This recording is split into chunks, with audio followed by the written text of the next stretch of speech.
Now I am going to start a new system, that is the development of gastrointestinal tract.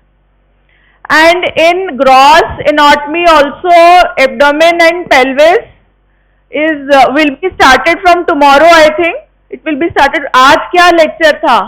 अच्छा आज तो कल क्या था? White matter. और classes बची हैं इसकी न्यूरोन। तो वो कंप्लीट हो जाएगा, उसके बाद में शायद इस वीक से या नेक्स्ट वीक से we will be starting the abdomen and pelvis, so you can correlate the development with the gross anatomy of the GIT. ये जो सिस्टम में पढ़ा रही हो,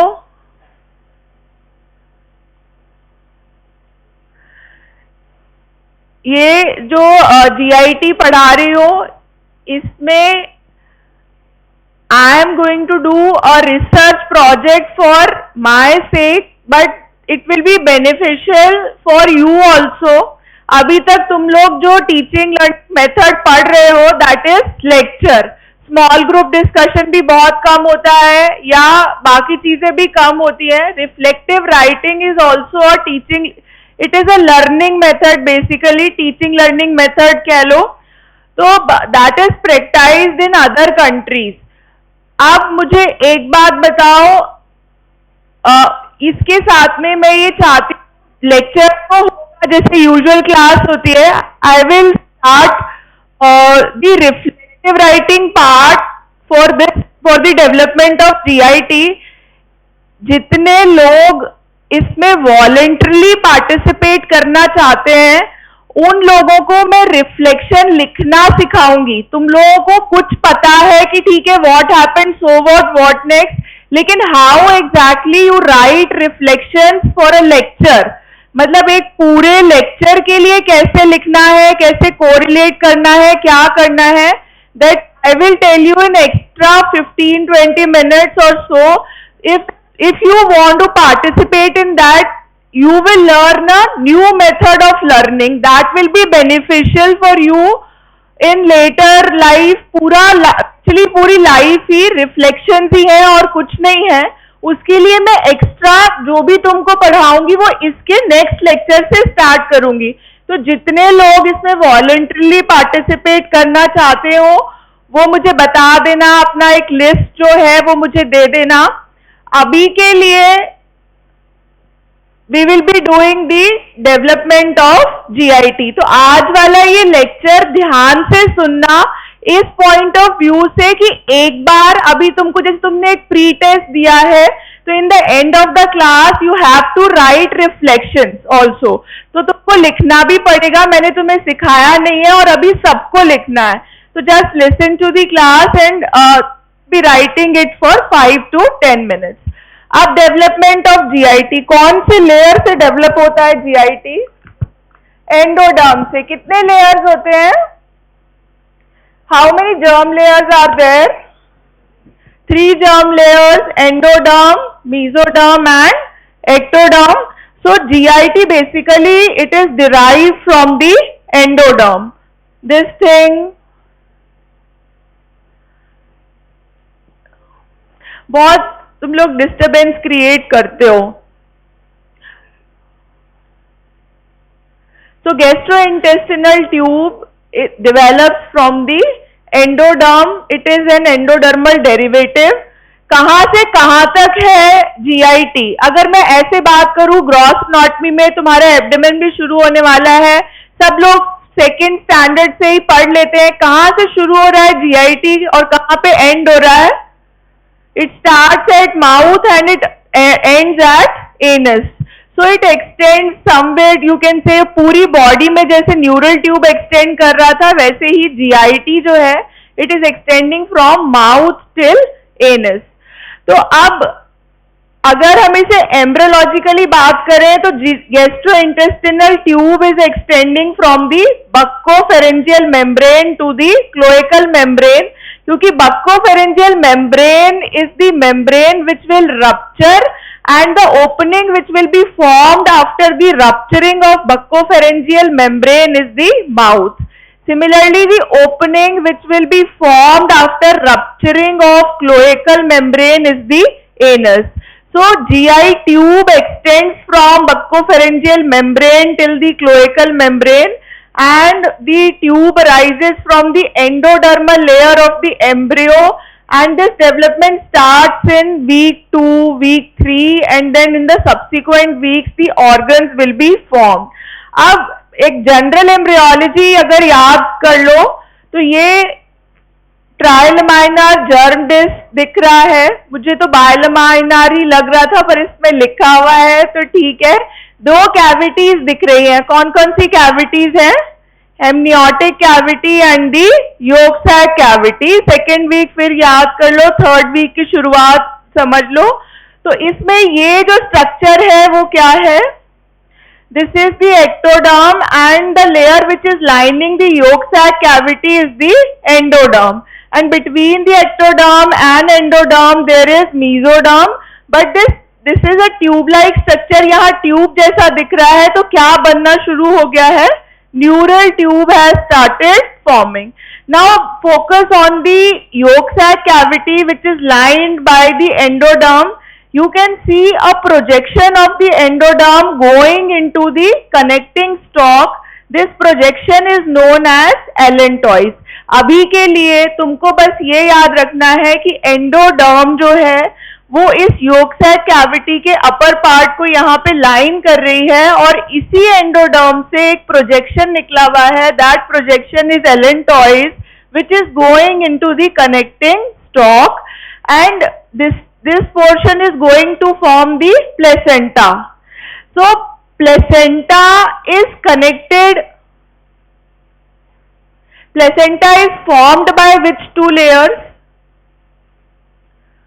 एक्स्ट्रा एम्ब्रियोनिक टिश्यू में या आउटर सेल मास में दो ही लेयर्स हैं, कौन कौन सी? साइटोट्रोफोब्लास्ट और सिंसिशियोट्रोफोब्लास्ट, उन्हीं ने ही प्लेसेंटा बनाया था। तो यानी ये लेयर क्या है? कोरियन है, या प्लेसेंटा बाद में इससे बनेगा। इसके अंदर एंडोडर्म का एक प्रोजेक्शन जा रहा है कनेक्टिंग स्टॉक से। अब मुझे एक बड़ा सा फीटस याद करो और उसमें बताओ मुझे कि placenta is connected to the body of the foetus by which structure? umbilical cord. So that means this connecting stalk in the future it will be forming the umbilical cord. कुछ भी याद नहीं रखना है, बस कंसेप्चुअली देख लो। और क्या देखोगे? इसी के अंदर ये allantois जो है that is also going to the connecting stalk. Now अभी तक कैसा था? एम्ब्रियो जो था वो फ्लैटेंड स्ट्रक्चर था, उसके अंदर कोई भी फोल्डिंग नहीं हुई थी, दो कैविटीज हैं।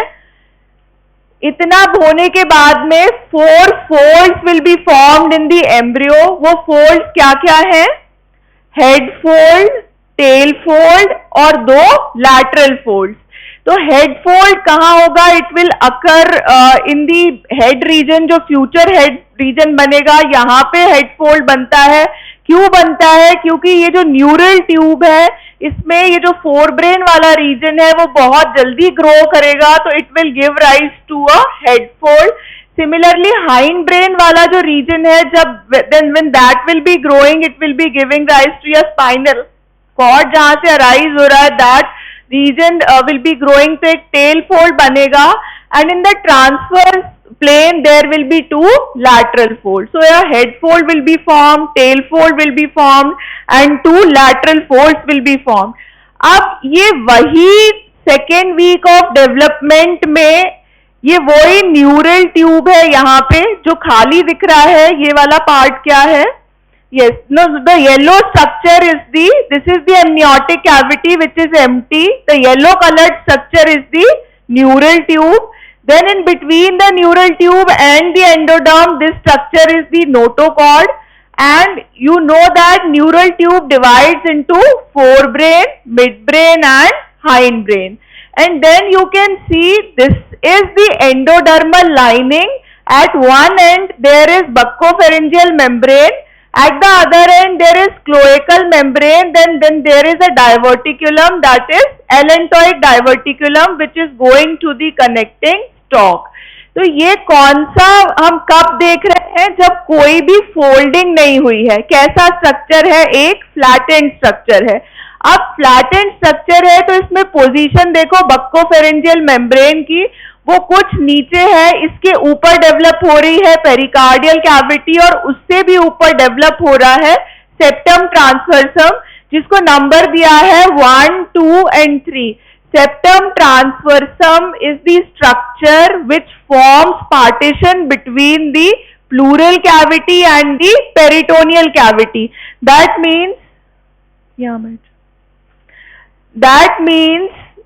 this septum transversum structure should come down. Heart is also in the thoracic cavity, तो इसको भी बक्कोफेरेंजियल मेम्ब्रेन के नीचे जाना पड़ेगा, बक्कोफेरेंजियल मेम्ब्रेन को सबसे ऊपर आना होगा, तो यहाँ पे फिर क्या हो जाएगा, फोल्डिंग हो जाएगी. Now you can see the change in position of the three structures after formation of the head fold. Now again the yellow colored structure is the neural tube.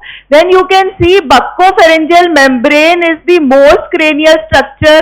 Heart has come to the thoracic cavity. Then this is the septum transversum which will form a partition between the pleural cavity and the peritoneal cavity.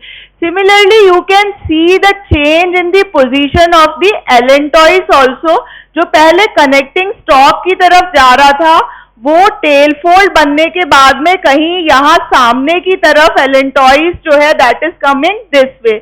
Then you can see the amniotic cavity also. ये head fold और tell fold बनने के बाद में amniotic cavity हम कैसे देख रहे हैं, it is coming towards the anterior side. ये वाला अगर हम देखें, हेड फोल्ड और टेल फोल्ड बहुत इजीली 3 डायमेंशन में समझ आ जाता है कि ठीक है एक हेड फोल्ड बन गया और एक टेल फोल्ड बन गया. जो दो लैटरल फोल्ड्स बनते हैं they are not in the plane of head fold and tail fold. They are form like कि दूसरे प्लेन में से ऐसे घूम के and then the lateral folds are coming and they are converging at the umbilicus. So you can see after the formation of the tail fold जो yolk sac cavity थी it will be like this. So this is the connecting stalk has come, क्योंकि finally पूरी का पूरा जो body wall है वो कहाँ मर्ज होना है, it has to merge at the umbilical region. So connecting stalk you can see it has come here ventrally and the yolk sac cavity it has constricted. Now this is the endoderm.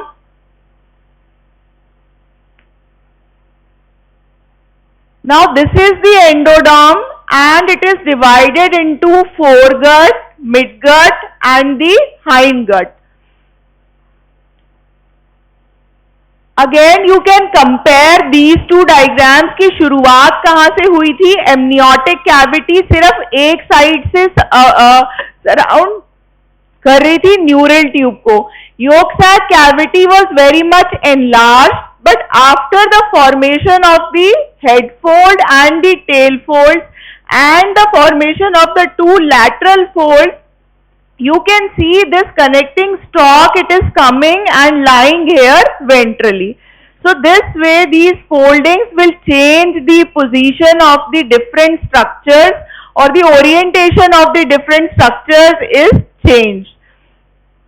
Now the part of the gut tube. अब ये जो yolk sac cavity है इसमें हम थोड़ी देर बाद देखेंगे जब ये folds हो गए तो some of the part of the endoderm it will remain inside the body of the embryo and some of the part of the yolk sac cavity it will come out of the body of the embryo. How it will happen वो हम देखेंगे. So the part of the yolk sac included in the embryo forms the primitive gut. So primitive gut is derived from the endoderm. And how much endoderm is forming the gut?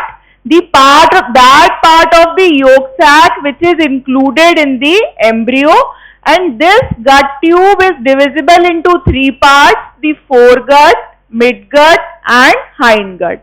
So what is foregut, what is midgut and what is hindgut is the part of the endodermal tube which is included in the head fold is the foregut. The part of the yolk sac cavity which is included in the tail fold is the hindgut, and the middle part is the midgut, which is in communication of the yolk sac.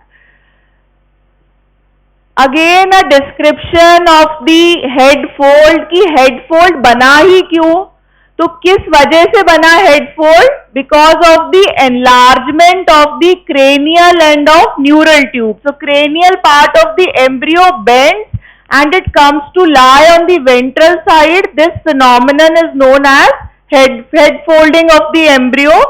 So because of the formation of the head fold, the part of the yolk sac cavity enclosed in it forms the foregut. And because of the formation of the head fold, the relations of the various structures changes. हमने देखा था septum ट्रांसवर्सम पहले सबसे ऊपर था, फिर pericardial cavity थी, फिर बक्कोफेरेंजियल मेम्ब्रेन था. जब हेड फोल्ड बन गया तो buccopharyngeal membrane will lie at the cranial end, then pericardial cavity, and then there will be septum transversum, which will form the partition between the pleural cavity and the peritoneal cavity. Similarly, there will be a tail fold also because of the rapid growth of the neural tube at the tail end. एक tail fold भी बन जाता है. Then two lateral folds will form. These lateral parts fold ventrally and fuse with each other to form the anterior abdominal wall. मतलब head fold और tell fold कहाँ हो रहे हैं? अगर हेड समझ लो कि मैं सामने हेड को बेंड करूं तो that is the head fold. अगर हम फुट को बेंड करें तो that is tail fold. Lateral folds are like it is in the lateral plane.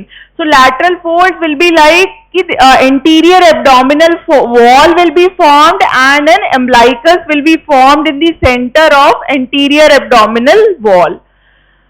So umbilical cord will be formed from the connective stalk. And one more thing is also happening with these things, and that is amniotic cavity is expanding and it is obliterating the extra embryonic coelom. ये वाले diagram में देखो, इसमें blue coloured structure क्या है? amniotic cavity है. Blue colored structure is the amniotic cavity. Then you can see by the formation of the lateral folds, जो yolk sac cavity बहुत बड़ी थी वो अब कैसी हो गई है? उसका कुछ पार्ट तो एम्ब्रियो की बॉडी के अंदर है and some part will lie outside, and it will happen because of the fusion of the amniotic cavity. ये आके एम्ब्रियो को पूरा का पूरा एनक्लोज कर लेगी.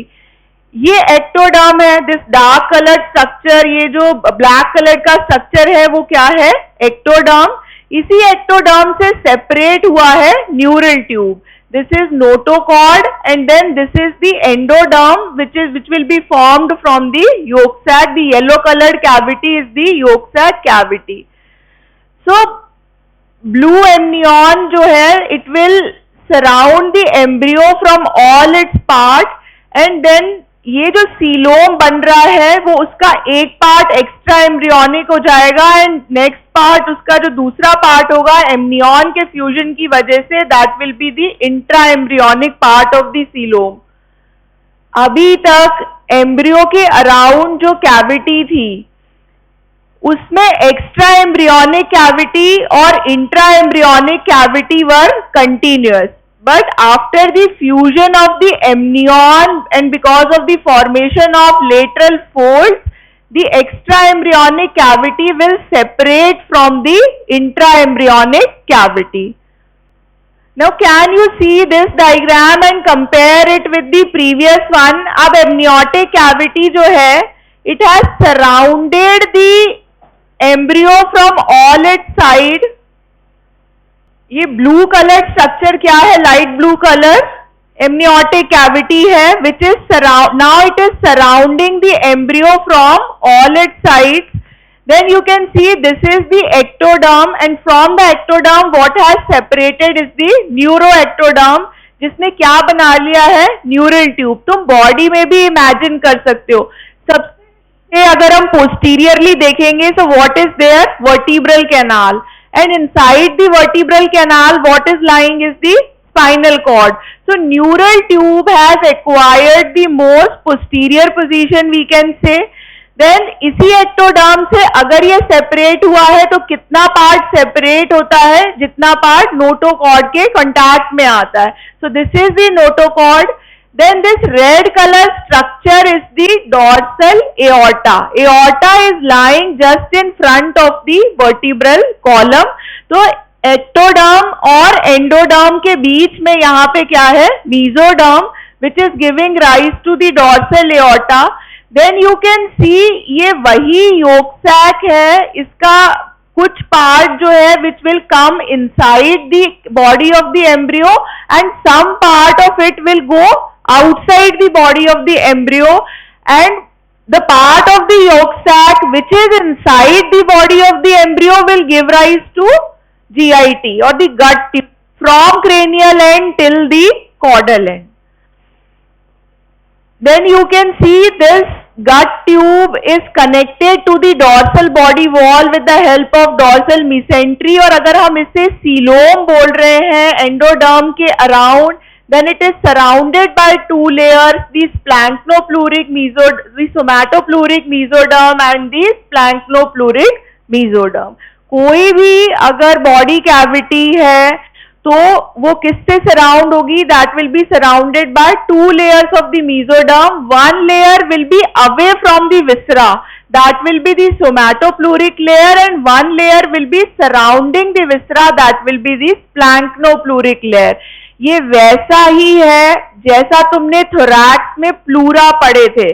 कौन से प्लूरा थे, parietal and visceral.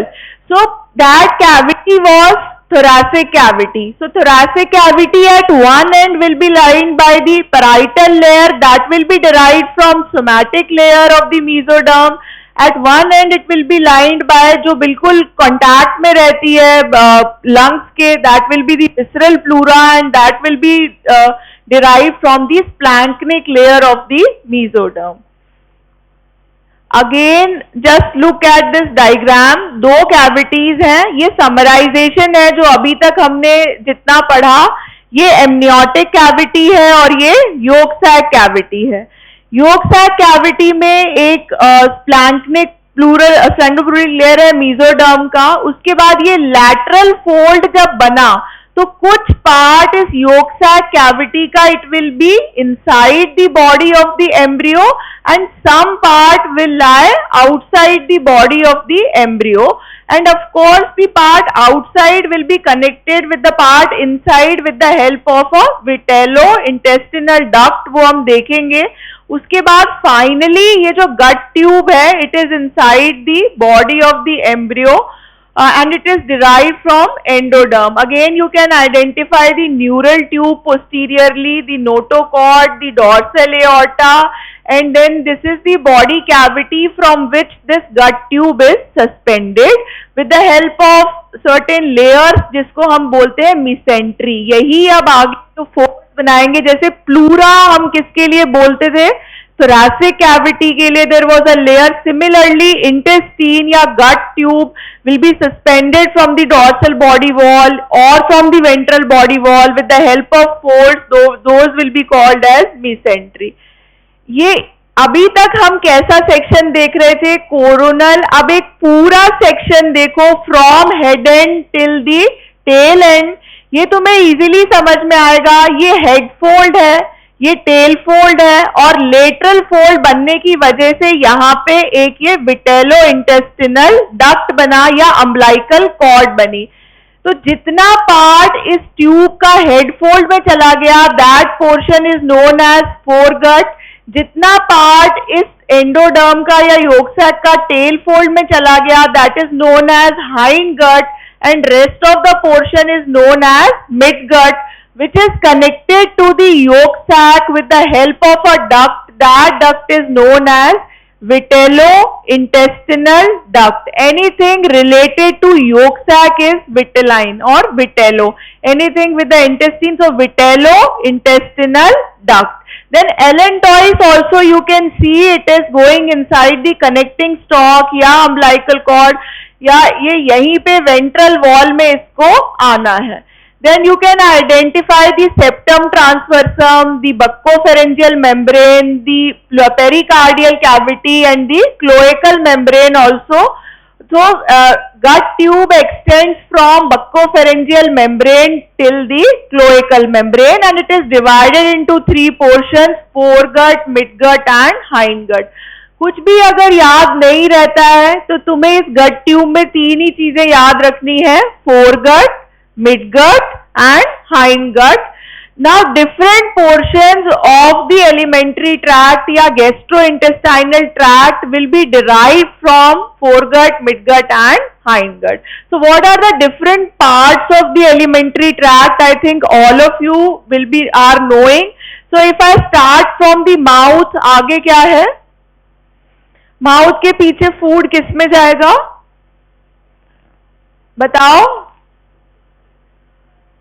फैरिंग्स में. फैरिंग्स के कौन से पार्ट में? Pharynx. It will be going to oropharynx, then laryngopharynx, then from laryngopharynx it will go to esophagus, then stomach, duodenum. Duodenum, jejunum and ileum are parts of the small intestine, then it will go to large intestine and finally to the rectum, anal canal. So what are the parts of small intestine? Duodenum, jejunum and ileum. So we can identify. अब यहाँ पे देख लो green colored structure जो है ये small intestine है. It is connected to the duodenum, jejunum, ileum will be connected to cecum. So this broad portion is cecum. Then this is ascending colon. This is transverse colon. Then descending colon. This S-shaped structure is sigmoid colon. Then rectum and anal canal.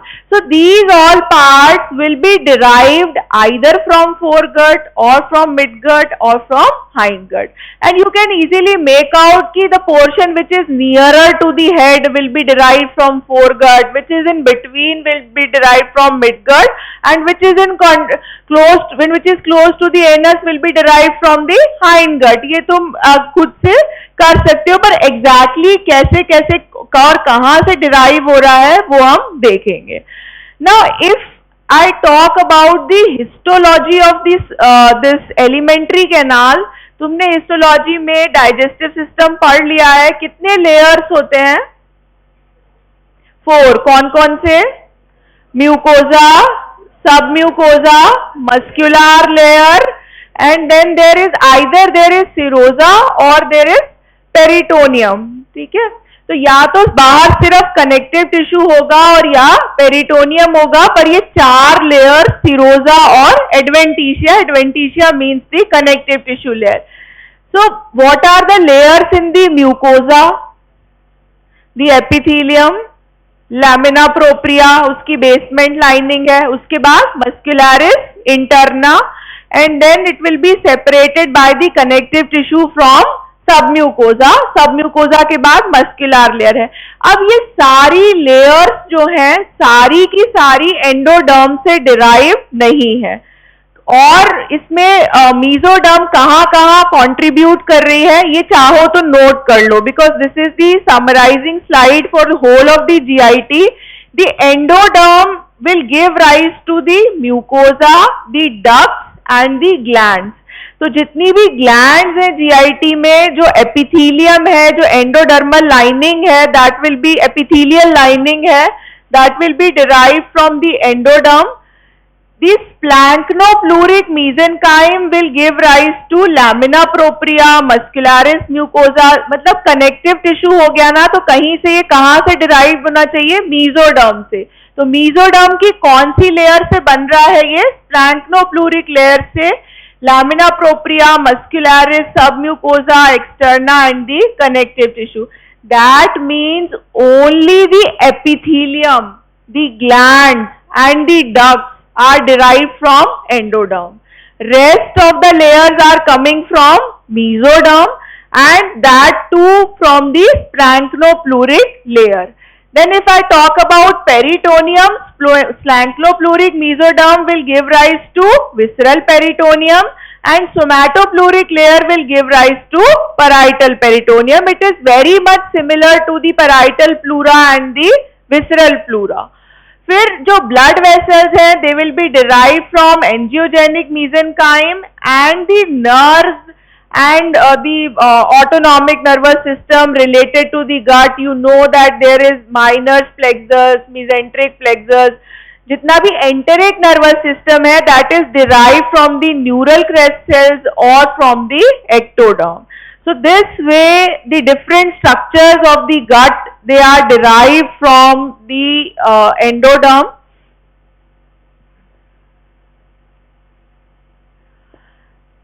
Now gut is divided into foregut, midgut and hindgut. तो कितना portion foregut से derived है या कहां तक foregut है, कोई बताएगा? कहां है फोरगट और मिडगट का junction? Yes, it is in the second part of the duodenum where there is opening of the bile duct and the pancreatic duct. अब second part क्या होता है duodenum का, वो तुम वैसे gross anatomy में पढ़ोगे. ये क्या है? Esophagus, then the cardiac part of the stomach, the body of the stomach, the pylorus part of the stomach. It is continuing into duodenum. So this is the first part. ये जो C जैसा structure है, this is the second part. The horizontal part is the third part. Again the ascending part is the fourth part of duodenum. तो second part of the duodenum, it can be easily identified, recognise. जहां पे bile duct, यहाँ पे colour change से दिखाया है, ये पूरा पोर्शन मिडगट है. Purple colour is derived from the hindgut. So where is the junction of midgut and hindgut? Can you identify? It is where? It is in transverse colon. So how much of the transverse colon? The proximal 2/3 portion of the transverse colon is derived from proximal 2/3 of transverse colon, midgut, and distal 1/3 of transverse colon is derived from hindgut. So junction is at the proximal 2/3 and distal 1/3 part of transverse colon. Foregut और midgut का junction कहाँ है? Second part of the duodenum till the opening of the bile and pancreatic duct. तो bile and pancreatic duct open होने के proximal portion is derived from foregut and distal to the opening it is derived from midgut. And then transverse colon proximal 2/3 derive हो रहा है किससे? midgut से, and distal 1/3 is derived from hindgut. So what else is derived from hindgut? अच्छा चलो अब मुझे बताओ कि foregut से क्या क्या बन रहा है?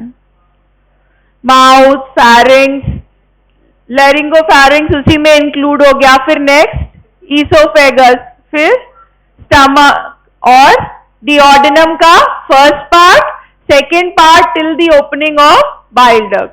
Then what is derived from the midgut? Lower part of second part of the duodenum, third part of duodenum, fourth part of duodenum. Then jejunum, ileum, cecum, ascending colon, proximal 2/3 of transverse colon. ठीक है. hindgut से क्या क्या derived हो रहा है? distal 1/3 of transverse colon, descending colon, sigmoid colon, rectum, superior portion of the anal canal. वो आएगा अभी, तुम लोग इसमें देखना. So derivatives of the foregut are the primordial pharynx, the oral cavity, tongue, tonsil, salivary gland, even upper respiratory system, lower respiratory system are also derived. क्योंकि हमने देखा था यहीं से वो एक रेस्पिरेटरी डाइवर्टिकुलम निकल रहा था फोरगट से, which was giving rise to trachea, और डिस्टली लंग बर्ड बन रहे थे. तो they are also derive from foregut. Oesophagus, stomach, duodenum proximal to the opening of bile duct, liver, biliary apparatus and pancreas. So these are the derivatives of the foregut. Then derivatives of midgut are small intestine including duodenum, distal to the opening of bile duct, cecum, appendix, ascending colon and right 2/3 of transverse colon. जो proximal part है that is in the right, so we can say the right 2/3 of transverse colon. The left 1/3 of transverse colon, descending colon, sigmoid, rectum and the superior portion of anal canal are derived from hindgut along with, क्योंकि हमने अभी वो cloaca की बात करी तो cloaca common pathway होता है यूरिनरी सिस्टम के लिए भी, तो epithelium of the urinary bladder and most of the urethra is also derived from the hindgut. So these derivatives you have to remember. Now according to the development of the gut, its blood supply is also like that. Can you name the artery which is going to the abdomen and which will be supplying the gut? एक बड़ी artery जो diaphragm से नीचे जा रही है, abdominal aorta, same descending thoracic aorta will pass through the aortic opening of the diaphragm and it will be going to the abdomen and it will give rise to three major arteries. One artery will supply foregut derivatives, second artery will supply midgut derivatives and third artery will supply hindgut derivatives. अब अपना वही diagram याद कर लो, ये क्या है, neural tube है, brain तुमको पता है, ये blue coloured structure is the neural tube which will give rise to the brain and spinal cord. Then next to the neural tube is the dorsal aorta. So can you make out from this diagram,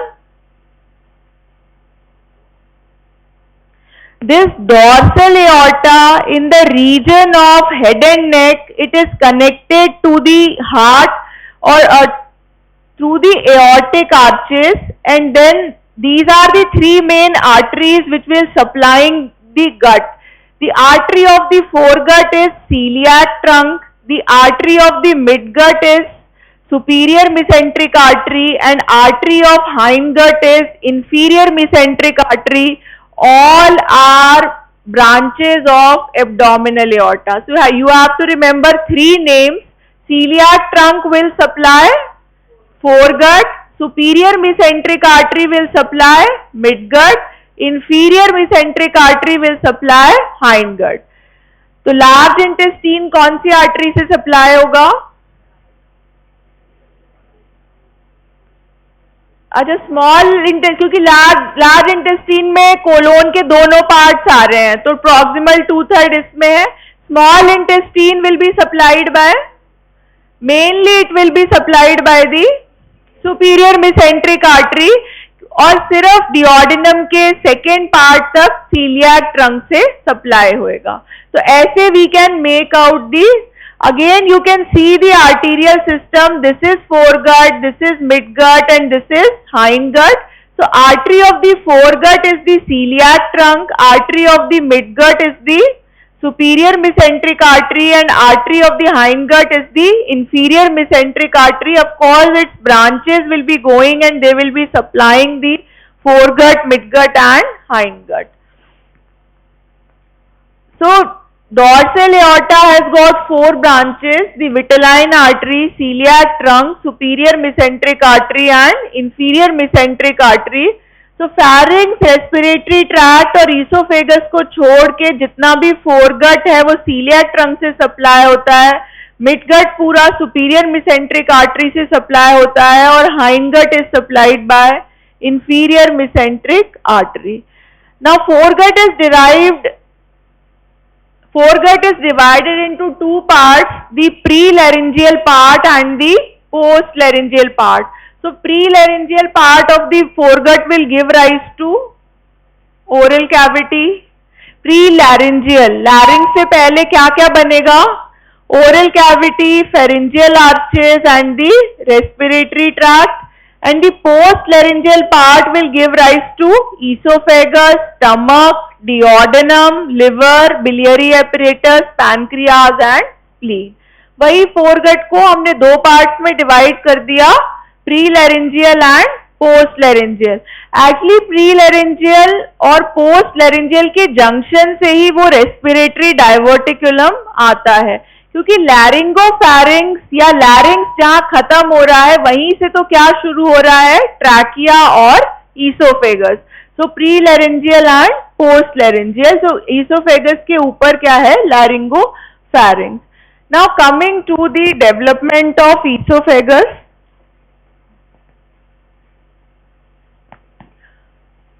5 minutes में इसे खत्म कर लेते हैं, then you will be marking the attendance and writing the reflection. तो ये development of oesophagus जो है वो कहां से डेवलप हो रहा है, ईसोफेगस कौन से पार्ट से, फोरगट से, मिडगट से या हाइंडगट से? It is developing from foregut and foregut is a derivative of endoderm. Endoderm याद रखना, योक सैक का एंडोडर्मल जो पार्ट है दैट इज गिविंग दैट। तो yellow coloured one is the foregut. अगर तुम्हें रेस्पिरेटरी सिस्टम याद है तो यहां से एक डाइवर्टिकुलम अराइज हो रहा था, respiratory diverticulum, and both that means trachea और ईसोफेगस की डेवलपमेंट एक साथ लैरिंग्स के नीचे से शुरू हुई है। तो ये ऐसे डेवलप हुआ है। So when the embryo is approximately 4 weeks old, there appears a respiratory diverticulum and already existing एक gut tube था, foregut था, उसमें सामने और क्या आ गया, respiratory diverticulum। अब इन दोनों के बीच में क्या नहीं है, कोई भी नहीं है।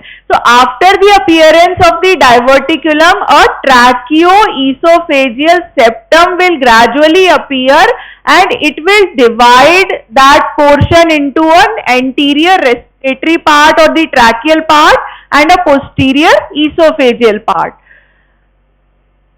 एक और चीज जो मैंने तब भी तुमको बताई थी, एम्ब्रियोलॉजी में सबसे पहले क्या होता है, सॉलिड स्ट्रक्चर्स डेवलप होते हैं and then there occurs canalisation. So at the beginning there will be proliferation in the endoderm, वो फोरगट एक सॉलिड स्ट्रक्चर जैसे बनेगा, उसके बाद क्या होगा, इसमें सब्सिक्वेंटली कैनलाइजेशन होता है and if the canalisation does not occur तो सॉलिड स्ट्रक्चर जो है that can remain as solid structure and it will lead to congenital anomalies. तो at 5 week there will be endodermal proliferation, 6 week पे पूरा का पूरा ल्यूमन ऑक्लूड हो जाता है and at the age of 8 weeks that means 2 months complete होने के बाद में रीकैनलाइजेशन होता है due to cell degeneration. So abnormalities will give rise to stenosis, atresia, duplication. Esophagus develops from foregut along with the respiratory diverticulum. First there is a solid structure, then there occurs canalization.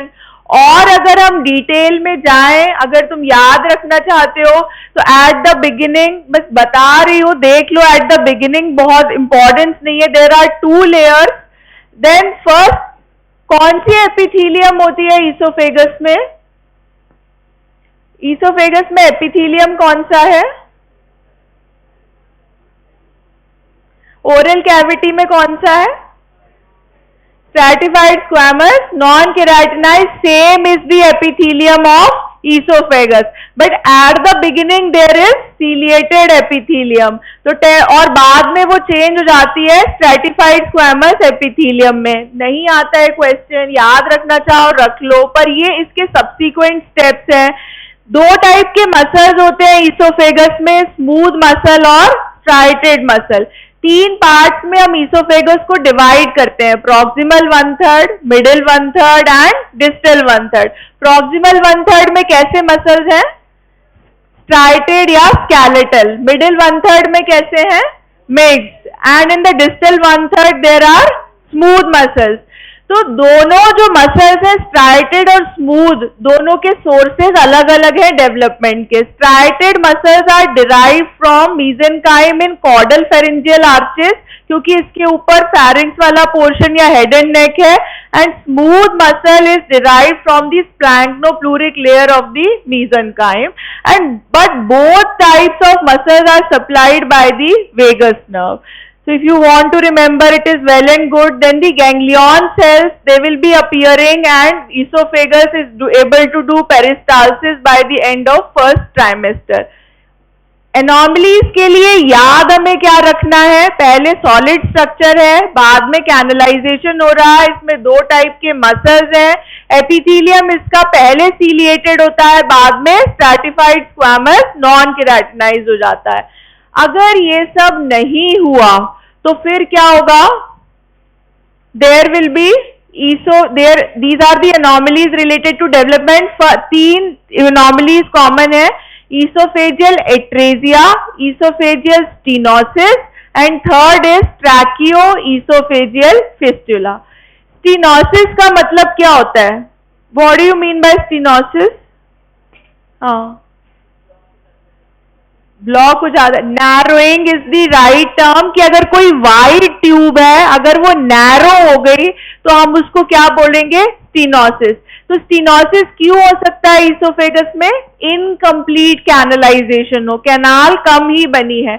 Atresia means कि development complete नहीं हुआ है, एक proximal part बन गया है oesophagus का, एक डिस्टल बना है, लेकिन दोनों कनेक्टेड नहीं है, या फिर कैनलाइजेशन ही पूरा एब्सेंट है, सॉलिड स्ट्रक्चर है। तो atresia is like incomplete development. Atresia can occur singly, और most of the time there is a fistula between the trachea and esophagus। What is fistula? Fistula is what? Trachea को oesophagus से पूरे एक septum से separate होना जाना चाहिए था, लेकिन अगर कोई कनेक्शन बन जाए, so that connection is the fistula. So oesophageal atresia most of the time it is associated with fistula. It occurs due to failure of recanalization. The proximal segment will not be able to communicate with the distal segment. एक baby born हुआ है, इतने सारे anomalies के साथ में तुम्हारे पास लेकर आए हैं, अगर वो टर्म बेबी है तो क्या वो हेल्दी होगा? अगर टर्म बेबी है, न्यू बॉर्न है, तुम्हारे पास उसी दिन ले आए हैं, भले ही उसको एट्रेजिया है, तो क्या वो हेल्दी होगा? यस और no? Most of the time the baby is healthy, क्योंकि जब तक तुम फीड नहीं कराओगे तब तक कैसे पता लगेगा, और अभी तक उसको बाहर से फीडिंग की जरूरत नहीं थी, ठीक है। उसके पहले कुछ एनॉमली एसोसिएटेड हो सकती है बर्थ के पहले, दैट एनॉमली इज पॉलीहाइड्रैमनियोस, क्योंकि एट्रेजिया अगर सीवियर है तो baby will not be able to swallow the amniotic fluid. जो एमनियोटिक फ्लूइड एमनियोटिक कैविटी में है, एमनियोटिक कैविटी बेबी को सराउंड कर रही है, वो फ्लूइड बच्चा पीते रहता है, it passes through the intestine, then it is excreted through its kidneys also. So polyhydramnios is the first sign. Polyhydramnios is what? It is increase in the amount of amniotic fluid more than normal. तो 1 से 1.5 litre के बीच में fluid होता है, अगर 1.5 से ज्यादा हो जाए then that is polyhydramnios. So it can be a sign of atresia. So there can be polyhydramnios in the fetus, और जब बॉर्न हुआ है the baby might be born as a healthy baby, क्योंकि उसे बाहर से फीडिंग की जरूरत नहीं थी। So fetus is unable to swallow the amniotic fluid. Then newborns with esophageal atresia usually appear healthy, पर होगा क्या अगर जो फीड नहीं कर पा रहा है, वो जो मिल्क है उसे वो रिफ्लेक्स करेगा, अगर फिस्टुला नहीं है तो सीधे बस वो बाहर निकालेगा, और अगर फिस्टुला है तो क्या होगा? It will go into trachea, then there will be coughing, choking, depending on कि कितना बड़ा fistula है। Then it can be a life-threatening condition also। अगर trachea में जा रहा है तो it can be life-threatening depending on the size of the fistula। So how it will be detected? It will be confirmed or it will be detected by passing a nasogastric tube। nose से पास करेंगे, stomach के लिए एक tube, the tube will not be able to reach the stomach, it will be obstructed because of the atresia। Then we can take x-rays to confirm that। Next condition is the esophageal stenosis। Esophageal stenosis means narrowing of the the esophageal cavity, it occurs because of incomplete recanalization. It can also occur because of the poor blood supply to the esophagus. एक part में blood supply अगर ठीक नहीं है तो वहां पे भी stenosis या narrowing हो सकती है. Then there can be short esophagus also. अगर पूरा elongate नहीं हुआ, diaphragm तक नहीं आया, this is also a congenital anomaly, and this short esophagus is associated with congenital diaphragmatic hernia. क्यों होगा? ईसोफेगस डायफ्राम की ईसोफेजियल ओपनिंग से पास कर रहा है, लेकिन वो डायफ्राम तक नहीं गया है या छोटा रह गया है, तो उससे होगा क्या? Stomach and intestine, those contents can herniate through that opening and they can come to the inside the pleural cavity. So this short esophagus might be associated with the congenital diaphragmatic hernia. Then esophageal atresia is usually associated with the tracheoesophageal fistula. तो अगर ये associated होगा तो क्या क्या हो सकता है? Inability to swallow and choking on attempts to feed, inability to introduce nasogastric tube. X-ray will show an absence of stomach bubble which may be present. Absence क्यों होगा स्टमक बबल का? क्योंकि एयर वहां तक स्टमक तक नहीं जा रही है. मतलब जहां स्टमक में हमें air, otherwise normally there is air in the upper part of the stomach, क्योंकि ईसोफेगस से एयर जो है वो अंदर जा रहा है.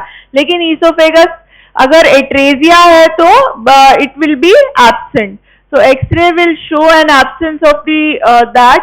इतने टाइप के ट्रैकियोइसोफेजियल फिस्टुला होते हैं. ये हमने रेस्पिरेटरी वाले पार्ट में भी डिस्कस किया था. यू कैन मेक आउट क्या क्या है. ये इस वाले पार्ट में क्या हो रहा है? ये टाइप ए में क्या हो रहा है? There is no fistula, only there is proximal part of oesophagus and distal part which is not connected with each other. तो यहाँ पे सिर्फ क्या है? इसोफेजियल एट्रेजिया है. टाइप ए में क्या है? Only there is esophageal atresia without fistula. Then in this you can identify there is atresia as well as an fistula in the distal part. Then there is then the type C, there is fistula in the upper part and this is the distal part. Then there might be a fistula in both the parts. In the type D दोनों ही parts इससे connected है. Then in type E there is communication of esophagus with the trachea. There is fistula but there is no atresia. दोनों parts communicate भी कर रहे हैं, fistula भी है, लेकिन कोई atresia नहीं है क्योंकि proximal distal दोनों बन गए हैं. अब लिख दो इसे 10 मिनट में, और बीच में से उठ के अटेंडेंस भी लगाते हो. Write down reflections. You have to write in 3 headings: what happened, so what, and what next. Write in your copy.